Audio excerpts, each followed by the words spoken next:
இனிமே இதெல்லாம் சமைக்கிறதுக்கு கேஸ் அடுப்பு தேவையே இல்லைங்க. சிலிண்டர் பிரச்சனை. இந்தியாவின் சமையல் எரிவாயு இறக்குமதி சங்கிலியில் பெரும் பாதிப்பு ஏற்பட்டுள்ளது. உலகளாவிய சூழ்நிலையால் இயற்கை எரிவாயு இறக்குமதி விநியோகம் பாதிக்கப்பட்டுள்ளதாக தெரிவித்தார். வணிக பயன்பாட்டிற்கான சிலிண்டரின் விலை ₹115 உயர்வு என்றும் தகவல் வெளியாகியுள்ளது. ஒரு கடையில ஒரு 12 இருந்து 15 பேர் வேலை பார்க்கறாங்க. இந்த சிலிண்டர்லனா 48 பேரோட வாழ்வாதாரம் என்ன ஆகும்னு கொஞ்சம் யோசிச்சு பாருங்க. ஆனா அந்த கிரில் சிக்கன் இனிமே நம்ம செய்ய முடியாது. ஒரு கிலோ 150 ரூபாய்க்கு வரை வித்துட்டு இருந்தான். இன்னைக்கு நியூஸ் பாக்குறேன் ஒரு கிலோ 300 ரூபாயாமா. ஆனா இன்னைக்கு நிலைமைக்கு இந்த ஒரே ஒரு சிலிண்டர் தான் மாட்டி இருக்கும். இதுதாங்க அந்த எலக்ட்ரிக்கல் அடுப்பு எடுங்க.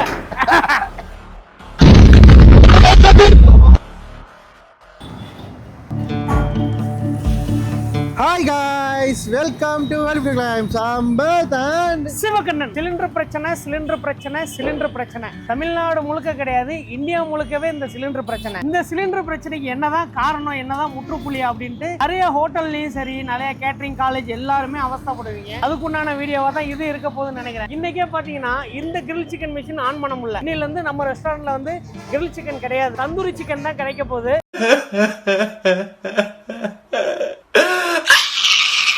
தந்தூரி சிக்கன்னா நம்ம ரொட்டீனான ஓட்டா கறி அடுப்புலயே நம்ம சிக்கன் செஞ்சிடலாம். ஆனா அந்த கிரில் சிக்கன் இனிமே நம்ம செய்ய முடியாது. இந்த மாதிரி மெனுவெல்லாம் கொஞ்சம் நம்ம கம்மி பண்ண போறோம். நிறைய ஹோட்டல்காரங்களும் இதை அனுபவிச்சுட்டு இருக்காங்க. உள்ள நாங்க வந்து ஒரு கரண்ட் அடுப்பு இறக்கிருக்கோம். அந்த கரண்ட் அடுப்புல தான் இன்னைக்கு நம்ம சமைக்க போறோம். நம்ம கேஸ் அடுப்புல சமைச்சா என்ன ரிசல்ட் வருதோ அதே ரிசல்ட் அந்த கரண்ட் அடுப்புலயும் வருதான்னு நம்ம இன்னைக்கு செக் பண்ண போறோம். தொடர்ந்து பாருங்க வாங்க. சுபகான், இன்னைக்கு நம்ம எந்த ரெஸ்டாரண்ட்ல இருக்கோம்? நம்ம சென்னிமலை ரெஸ்டாரண்ட்ல இருக்கிறோம். ஆமா, கோயம்புத்தூர்ல நம்மளுக்கு ஒரு 4 ரெஸ்டாரண்ட் இருக்கு. அதுல வந்து இப்போ இது வந்து சின்னியம்பாளையத்துல இருக்கிற ரெஸ்டாரண்ட். அதாவது இன்னைக்கு நாங்க கூட வெளியில போற இடத்துல எல்லாருமே இந்த சிலிண்டரை பத்தி தான் புலம்புறாங்க. நீங்க என்ன நினைக்கிறீங்க? கண்டிப்பா, ஏன்னா எல்லா இடத்துலயும் இப்போ ஒரு 3 இருந்து 4 நாளைக்கான சிலிண்டர் தான் இருக்குதுங்கிறாங்க. 4 நாளைக்கு இருந்தாலும் பெரிய விஷயம். எனக்கு தெரிஞ்சதான் 2 தான். அநேகமா இங்கே பார்த்ததுக்கு ஒரே ஒரு சிலிண்டர் தான் இருக்குது. அது எப்ப தீருன்னு தெரியல. அடிஷனல் பேக்கப் இருக்குதான்னு தெரியல. அடிஷனல் பேக்கப்னா இப்ப வேற ஏதோ அரேஞ்ச் பண்ணிக்கிறாங்க. அது என்னன்னு போய் பார்த்துடலாம் வாங்க. போய் பார்த்துருவோம். ரைட்டு. என்னன்னா காலையில இருந்து ஒரே பதட்ட நிலையில இருக்காங்க. நம்ம கிட்ட பாத்தீங்கன்னா மொத்தமா கோயம்புத்தூர்ல 4 ரெஸ்டாரண்ட் இருக்கு. ஒரு கடையில ஒரு 12 இருந்து 15 பேர் வேலை பார்க்கறாங்க. அப்ப மொத்தமா எத்தனை பேர் வேலை பார்ப்பாங்க சம்பவம்? 12 போட்டா 4 கடைக்கு 48 பேர். 48 பேர். இந்த சிலிண்டர்லனா 48 பேரோட வாழ்வாதாரம் என்ன ஆகும்னு கொஞ்சம் யோசிச்சு பாருங்க. அப்படிப்பட்ட ஒரு நிலைமை தான். இங்க பாருங்க, இந்த சிலிண்டர் இருக்கு. இந்த இடத்துல எப்பவுமே பாத்தீங்கன்னா இந்த சிலிண்டரோட ரெகுலேட்டர் இருக்கு பாருங்க. 1 2 3 4 சிலிண்டருமே வந்து எப்பவுமே மாட்டி இருக்கும். 4 சிலிண்டருமே மாட்டி இருந்தாதான் நம்ம வர ஒரு 5 அடுப்பு இருக்கு கடைக்குள்ள. 5 அடுப்புமே ஒரே மாதிரி பிரஷர் வரும். ஆனா இன்னைக்கு நிலைமைக்கு இந்த ஒரே ஒரு சிலிண்டர் தான் மாட்டி இருக்கும். இப்ப நான் தான்டா ஊரோட டாப்ல இருக்கிறேன். மத்த எல்லாவனுமே எனக்கு கீழே தான். இது போக ஒரு சிலிண்டர் என்கிட்ட இருக்கு. இது போக ஒரு எம்டி இருக்கு. இதுதான் மொத்தமாவே சிலிண்டர் இருக்கு. இது போக 2 எம்டியை மேனேஜர்கிட்ட கொடுத்து விட்டுருக்கேன். நீங்க போயிட்டு சிலிண்டர் இருக்கான்னு கிடைக்குதான்னு பாருங்க அப்படின்னு சொல்லிட்டு அவரும் சிலிண்டர் எடுத்துட்டு போயிருக்காரு. அந்த 2 சிலிண்டர் வந்துச்சுன்னா இன்னும் ஒரு 4-5 நாளைக்கு இருக்கிற மெனுவை கொஞ்சம் ஸ்டார்ட் பண்ணி கொஞ்சம் கொஞ்சமா பிரியாணி போட்டுட்டு ரொட்டி நான் போட்டுக்கிட்டு இந்த மாதிரி ஏதாச்சும் பண்ணலாம். அதுவும் வரலன்னா என்ன பண்றது? இதுல ஒரு யூஸ் இருக்கு தெரியுங்களா? நம்ம ரெட்ராக்ட் பண்ணுவோம்னால ஏற்கனவே பிரியாணி நம்ம குக் பண்ணிட்டோம். ஜஸ்ட் ஹீட் பண்ணி தம்மு போடுறது தான். அதனால ஒரு 20 பிரியாணில 80% இது சேவ் ஆயிடும். கண்டிப்பா. நார்மலா ஒரு பிரியாணி சமைக்கணும்னா 1.5 மணி நேரம் ஆகும். ஆனா நம்ம இப்போ ரெட்ராக்ட் பேக்கெட் வச்சிருக்கோம் இல்லையா, இது வந்து முன்கூட்டியே நம்ம பிரியாணி பேஸ்ட் நம்ம நன்றி மசாலா ஃபேக்டரியில சமைச்சு எடுத்துட்டு வந்துட்டோம். இதுல வச்சு சமைக்கிறதுனால மொத்தமாவே ஒரு 20 நிமிஷம் அடுப்பு எரிஞ்சா போதும். 20 நிமிஷம் அடுப்பு எரியணும். 20 நிமிஷம் மேல வந்து அந்த தம்முக்கு கறி எல்லாம் போட்டுருக்கோம்ல, அது ஒரு 20 நிமிஷம். 40 நிமிஷத்துல நம்ம பிரியாணி தயார் பண்ணிடலாம். கிட்டத்தட்ட இது இருக்கிறதுனால தான் சம்பவம் நம்ம தப்பிக்க முடியுது. ஆமா, இது இருக்கிறதுனால உங்க கேஸ் செலவு மிச்சம். அந்த கரண்ட் அடுப்பு சொன்னல, அதை நம்ம பாத்துருவோம் வாங்க சம்பவம். இவர் எப்படி கேஸ் அடுப்புல ஃப்ரை பண்ண வச்சு நெருப்பை பத்த வச்சு சமைக்கிறாரோ இதை தான் நான் கரண்ட் அடுப்பு பண்ண போகுது. தம்பி, இது என்ன சமைக்கிற? டிராகன் சிக்கனா? டிராகன் சிக்கன் சமைக்கிறாரு. இதெல்லாம் கேஸ் அடுப்பு இருந்துச்சுன்னா சட்டு சமைச்சிடலாம். இதே டிராகன் சிக்கனோ ஃப்ரைட் ரைஸோ நம்ம எலக்ட்ரிக் அடுப்புல எப்படி சமைக்கிறதுன்னு பார்ப்போம். சம்பதுக்கான தான் அந்த அடுப்பு எடுக்க போயிருக்காரு. இந்த அடுப்பு தூக்கிட்டு வாங்க. வந்துருச்சு. இனிமே நம்ம வாழ்க்கையெல்லாம் இப்படிதான் இருக்குன்னு நினைக்கிறேன். ஆமா, எப்ப பாம்பு போடுவாங்களோ, எப்ப குண்டு வெடிக்குமோ, எப்ப சிலிண்டர் வருமோன்னு தெரியல. பயப்படாதா அருமை. இது எலக்ட்ரிக்கல் அடுப்புன்னு நினைக்காதீங்க, இது சட்டி தான் உள்ள இருக்கு. இதை எப்படிங்க கொடுங்க. இதுதாங்க அந்த எலக்ட்ரிக்கல் அடுப்பு. சம்பகான் சொல்லுங்க. இது என்னன்னு கேட்டீங்கன்னா பிளக் பாயிண்ட் நம்மளுக்கு எல்லாம் ரெடி ஆயிடுச்சு. ஓகே, நாங்க உங்க கையால சொருவி ஆரம்பிச்சு விடுங்க. நல்லா சாமியை கும்பிட்டு அடுப்பு பத்த வைக்கிற மாதிரி இதுவும் அடுப்பு தான். சாமியை கும்பிட்டு சொருவி விடுங்க. இருங்க, சொருவி விட்டுட்டு நல்லபடியா ஆன் பண்ணி நல்ல ஃப்ரைட் ரைஸ். எந்த டிஷ் நான்வெஜ்ல பண்ணாலும் நல்லா இருக்கணும். ஆமா, வெஜ்ஜை பத்தி நான் ஃபீல் பண்ண மாட்டேன், நான்வெஜ்ல தான் பண்ணேன். ஆமா, ரைட். இதை ஆன் பண்ணிட்டோம். அதுக்கப்புறம் ப்ராசஸ் பாத்திரம் வைக்கணும். ஈவோனா பாத்திரம் இல்லைன்னு அர்த்தம். என்னன்னு பாத்தீங்கன்னா எஸ்எஸ் பாத்திரம், எம்எஸ் பாத்திரம், அலுமினியம் பாத்திரம்லாம் வைக்கலாம்னு சொல்லியிருக்காங்க. நம்ம வந்து எம்எஸ் பாத்திரம் ரெகுலரா நம்ம ஃப்ரைட் ரைஸ்லாம் இதுல தான் சமைப்போம். அதனால இந்த பாத்திரம் வச்சாச்சு. P9 இதுல பாயிண்ட் இருக்கு. இங்க பாருங்க, நம்ம திருவனா 1 2 3 4 5 6 7 8 9 வரைக்கும் இருக்கு. நம்ம கொஞ்சம் 9ல வச்சுப்போம். சம்பக்கா ஹை ஸ்பீடு வேணும். ஃபங்க்ஷன்ல வச்சிருக்காங்க. ஆமா, டைமர் வேற இருக்குதுங்க. நம்ம வேணா டைம் செட் பண்ணிக்கலாம். பாத்திரம் சூடாயிடுச்சு, புகை வருது. சூடாயிடுச்சா? தண்ணி ஊத்தி காட்டுறேன். நான் எண்ணெய் ஊத்திடுறேன். ஊத்துங்க. உங்களுக்கு எக் ஃப்ரைட் ரைஸ் வேணுமா, சிக்கன் ஃப்ரைட் ரைஸ் வேணுமா? எனக்கு சிக்கன் ஃப்ரைட் ரைஸ் போடுங்க. ரைட்.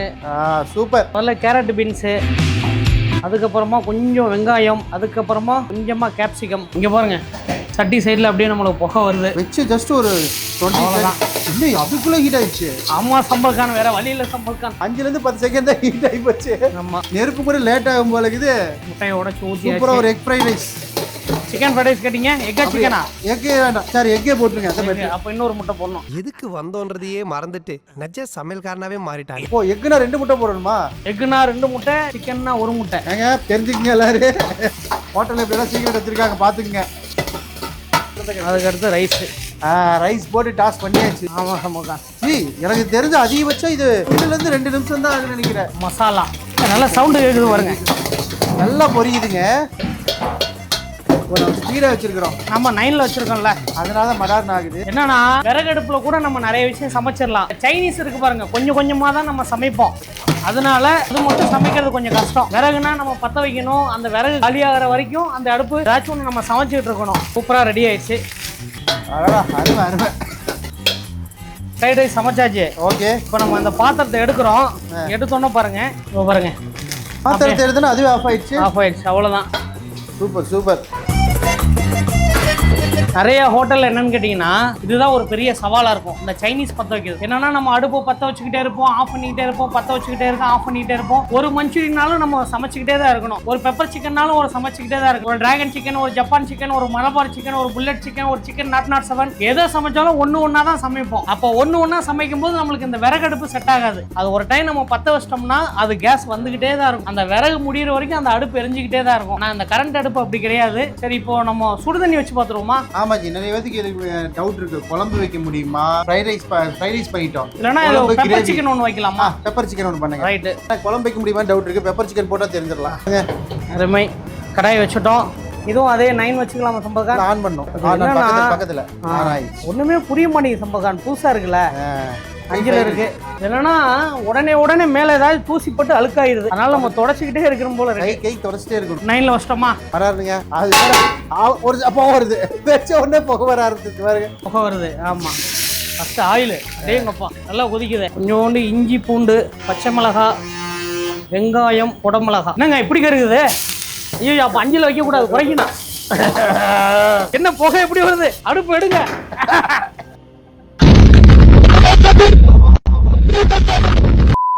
ஃப்ரைட் ரைஸ் சமைக்கிற மாதிரி ஃப்ரைட் ரைஸ் சமைக்கிற மாதிரி 9ல வச்சேன். அப்போ இந்த அடுப்புல ஃப்ரைட் ரைஸ்க்கு மட்டும் தான் 9ல வச்சு சமைக்கணும். வேற ஏதாச்சும் சமைக்கணும்னா எத்தனைல வைக்கணும்? ஒரு 3 4 போதுங்க. ஆமா, வைக்காதீங்க. ரைட். நம்மளுக்கு இது கறியிருச்சு. ஒரே புகை மண்டலமா இருக்கு. சிமிலி ஆன் பண்ணுங்கப்பா. பயங்கரமா இருக்காங்க அடுப்பு. அதான் வர்க்கீஸ் ஸ்பீடு கொதிக்கணும்னா டப்புன்னு கொதிக்கிட்டு. ஃப்ரைட் ரைஸ் சமைக்கிறதுக்கு எத்தனை நம்பர் வைக்கணும்? 5ல வச்சுக்கலாமா? கம்மியா வைங்க. ஆன் பண்ணவே 5 நம்பர் தான் இருக்கு. Okay, 5 normal temperature. ஆயில் கொஞ்சோண்டு பூண்டு, அதுக்கப்புறமா வெங்காயம். எப்பா இது அப்ப 5 தான் கரெக்டானது. ஆமா. ஏன்னா நம்ம நிறைய சமைக்கிறோம்னா நீங்க ஒரு 6 7ல வச்சுக்கலாம். ஒரு போர்ஷன் தான் நம்ம சமைக்கிறோம்னா இந்த 5 வச்சுக்கிட்டா தான் கரெக்டா இருக்குன்னு நினைக்கிறேன். 5 நினைச்சிக்க. இப்ப P1ல வச்சிருக்கிறேன். ஒன்லயே வச்சீங்க? ஆமா, ஒண்ணுக்கு ஹீட் ஏறுது. சமைச்சிட்டு இருக்கும்போது 1ஆம் நம்பருக்கு மாத்திட்டாரு. ஆமா, நீங்க அதோ காய் எடுத்துட்டு வரக்குள்ள வெந்துருது. ஆமா சம்பா. சோயா சாஸ் கொஞ்சம் ஊத்திக்கலாம். கொஞ்சமா ஸ்டாக் வாட்டர் ஊத்திக்கலாம். டொமேட்டோ சாஸ்,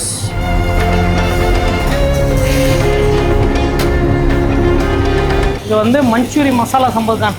இந்த ஒரு மசாலா போட்டா போதும், மஞ்சூரி ரெடி. மஞ்சூரி ரெடி, அவ்வளவுதான். சூப்பர்.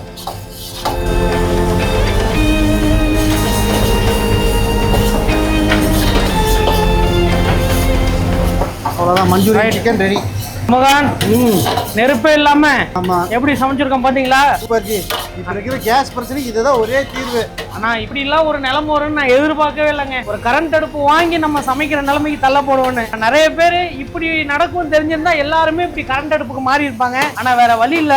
இந்த டைம் நம்மளுக்கு இதுதான் சொல்யூஷனு, வேற எந்த சொல்யூஷனும் நம்மளுக்கு கிடையாது. அவ்வளோதான், மஞ்சூரி ரெடி ஆயிடுச்சுங்களா? அவ்வளவுதான், அவ்வளோதான், ஆஃப் ஆயிடுச்சு. அவ்வளவுதான், ஆஃப் ஆயிடுச்சு. Chicken manchurian ready. கொஞ்சம் மல்லித்தலை ரெண்டுமே நம்ம டேஸ்ட் பார்க்கணும். அதானே, ஏன்னா கேஸ் அடுப்புல சமைச்சிருக்கோம். சமைக்கிறதா எப்படின்னு கேட்டேன், டேஸ்ட் எல்லாம் பார்க்க வேணாம். அதுவுமே அதே டேஸ்ட் வருதான்னு பார்க்கணும்ல. கண்டிப்பா அதுவும் பார்த்துடணும். என்னன்னா விறகடுப்புல சமைக்கும் போது நம்மளுக்கு ஒரு விதமான டேஸ்ட் கிடைக்கும், கேஸ் அடுப்புல சமைக்கும் போது ஒரு விதமான டேஸ்ட் கிடைக்கும். அப்ப கரண்ட் அடுப்புல சமைச்சோம்னா டேஸ்ட் மாறுதா, கேஸ் அடுப்புல சமைச்ச மாதிரியே டேஸ்ட் வருதான்றது நம்ம செக் பண்ணி பார்த்துடணும். இந்தாங்க வாங்க போலாம். குடிங்க. முதல்ல இந்த ஃப்ரைட் ரைஸோட ஸ்மெல் எப்படி இருக்குன்னு பார்க்கணும். கண்டிப்பா நார்மல் ஃப்ரைட் ரைஸ் மாதிரியே இருக்குங்களா? ஸ்மெல்ல இருக்கு. டேஸ்ட் பிளேவர் கொஞ்சம் கூட மாறலிங்க, நல்லா தான் இருக்குது. ரெகுலரா கேஸ்ல சமைச்ச மாதிரி தான் இருக்குது. ரெகுலரா இருக்கிற மாதிரி தான் இருக்கு. என்னன்னா நம்ம கேஸ்ல என்ன கடாயில சமைப்போமோ அதே கடாயில தான் சமைச்சிருக்கோம். அதுக்காக ஸ்பெஷலா நம்ம எந்த கடாயும் வைக்கல, அதனால டேஸ்ட் எங்களுக்கு மாறல. சிக்கன் மஞ்சூரி சூப்பருங்க. அதாவது நம்ம கேஸ்ல சமைச்ச மாதிரி தான் இருக்குது, இதுல எந்த மாற்றமே இல்லை, அப்படியே இருக்குது. நம்ம எலக்ட்ரிக் அடுப்புல சமைக்கிறோம், ஒரு டேஸ்ட் இறங்கிருமோன்னு நினைச்சோம், அப்படிலாம் ஒன்றும் இல்லை, நல்லா இருக்கு. நம்மளுக்கு வேகமா அடுப்பு வேணும்னா நம்ம வேகமா திருவி அந்த ஃபயர் வச்சுக்கிறோம், ஸ்லோவா வேணும்னா ஸ்லோவா வச்சுக்கிறோம். அது மட்டும் கவனமா அது பார்த்து 1ஆம் நம்பர்ல இருந்து 9 வரைக்கும் கொடுத்துருக்காங்க. நம்ம ஆரம்பத்தில் 1ஆம் நம்பர்ல இருந்து கத்துப்போம், அப்புறம் வேகமா பண்ண இன்க்ரீஸ் பண்ணிக்கணும். நம்ம எடுத்தோம் 9ஆம் நம்பர் போனோம் தான் புகை வந்துருக்கு. ஏன்னா எங்களுக்கு இதுதானே புதுசு. கண்டிப்பா ஒண்ணுதான் சொல்யூஷன் இருக்கிற சிலிண்டர் பிரச்சனைக்கு. அதனால எல்லா ஹோட்டல்காரங்களும் முடிஞ்ச அளவுக்கு இந்த மாதிரி மாறிடுங்க. இது வந்து எதுக்கு கரெக்டா செட் ஆகுங்க அப்படின்னா, சைனீஸ் நிறைய ரெஸ்டாரண்ட்ல இருக்கும், சைனீஸ் ரெஸ்டாரண்ட். அப்புறம் நிறைய கிரேவிஸ் குக் பண்ணுவாங்க, இந்தியன் கிரேவி இந்த மாதிரி. அவங்களுக்கு வந்து இது அதிகமா யூஸ் ஆகும். இல்ல சவுத் இந்தியனுக்கு நீங்க இதே மாதிரி வேணும்னா நம்ம விறகடுப்புல கூட நிறைய சமைச்சுக்கலாம். ஒரு 10 கிலோ சிக்கன், ஒரு 20 கிலோ சிக்கன் அந்த மாதிரி சமைச்சிட்டு இந்த அடுப்புல என்னன்னா நம்மளுக்கு தேவையான அளவு எடுத்து ஹீட் பண்ணி கொடுக்கறதுக்கும் இந்த அடுப்பு கரெக்டா செட் ஆகும். ஆனா முழுக்க இதுலயே நம்ம சவுத் இந்தியன் சமைக்கணும் அப்படின்னா கொஞ்சம் கஷ்டமா இருக்கு. என்னன்னா சின்ன பாத்திரத்துல தான் நம்ம சமைக்க போறோம். அப்ப அந்த சின்ன பாத்திரத்துல சமைக்கிறதுக்கு நம்மளுக்கு இவ்வளவு இன்வெஸ்ட் பண்ணி நம்ம ஒரு அடுப்பு வாங்கணுமா அப்படின்றது ஒரு பெரிய கேள்வி. ஒரு கிலோ 150 ரூபாய்க்கு விறகு வித்துட்டு இருந்தான். இன்னைக்கு நியூஸ் பாக்குறேன் ஒரு கிலோ 300 ரூபாயாமா விறகு. எந்த அளவுக்கு காஸ்ட்லியா இருக்கு பாருங்க. ஆமாங்க. இப்ப கேஸ் இல்ல சிச்சுவேஷன்ல பாத்தீங்கன்னா நிறைய ஹோட்டல் கேண்டீன் வச்சிருக்கவங்க என்ன பண்றாங்கன்னா, அடுத்த எண்ணெய் வழி எல்லாம் நேரா போய் விறகடுப்பு இல்ல விறகுல வச்சு அந்த காத்து வந்து ஊதுனா அந்த எரியும். பாத்தீங்கன்னா என்னதான் அந்த புகை ஒரு அடுப்பு கரியாக எல்லாமே இருக்குது, அந்த அடுப்பு தான் சூஸ் பண்றாங்க. அதை விட்டு ஆல்டர்னேட்டிவ் என்ன, ஏன்னா எல்லா இடத்துலயும் உள்ள வைக்க முடியாது. சில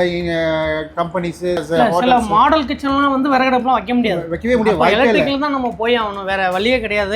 இந்த மாதிரி எலக்ட்ரிக்கல் சம்பந்தமா அடுப்பு, அதுக்கப்புறம் நீராவியில வேக வைக்கிற எலக்ட்ரிக்கல் சம்பந்தமா நீராவிலே வைக்கலாம். அந்த மாதிரி எலக்ட்ரிக்கல்ல நிறைய வந்திருக்கு. அந்த மாதிரி ஒரு மாற்று வழியை யோசிச்சுக்குங்க. தயவு செஞ்சு யாரும் கடை அடைக்க வேணாம். நம்மளை நம்பி நிறைய மக்கள் இருக்காங்க, அவங்களுக்கு தரமான உணவு கொடுக்கணும். இது வந்து ஒரு அவேர்னஸ் வீடியோவா தான் நான் நினைக்கிறேன். நான் எப்படி ஒரு மாற்று வழியை யோசிச்சனோ அந்த மாதிரி எல்லாரும் ஒரு மாற்று வழி யோசிச்சுங்க. அதே மாதிரி வீடியோ ஆரம்பிக்கும் போது நான் கிரில் சிக்கன் மிஷின் 4ல இருந்து ஆன் பண்ண மாட்டேன்னு சொல்லியிருந்தேன் இல்லையா? இப்போ கிரில் சிக்கன் இல்லைன்னா அதுக்கு ஆல்டர்னேட்டிவ் இருக்கு. இங்க இருக்கு பாத்தீங்களா, இது வந்து தந்தூரி அடுப்பு. நம்ம ரொட்டி நானு இதெல்லாம் நீங்க பாப்பீங்க இல்லையா, இதுல தான் போடுவோம். இதுல வந்து ஒரு பெரிய கம்பியில குத்தி சிக்கனை வந்து நம்ம பாயில் பண்ணி எடுத்துக்கலாம். கிரில் சிக்கன் கேஸ்ல வேகும், தந்தூரி சிக்கன் பாத்தீங்கன்னா இந்த மாதிரி நெருப்புல வேகும். இந்த மாதிரி மாற்று வழி.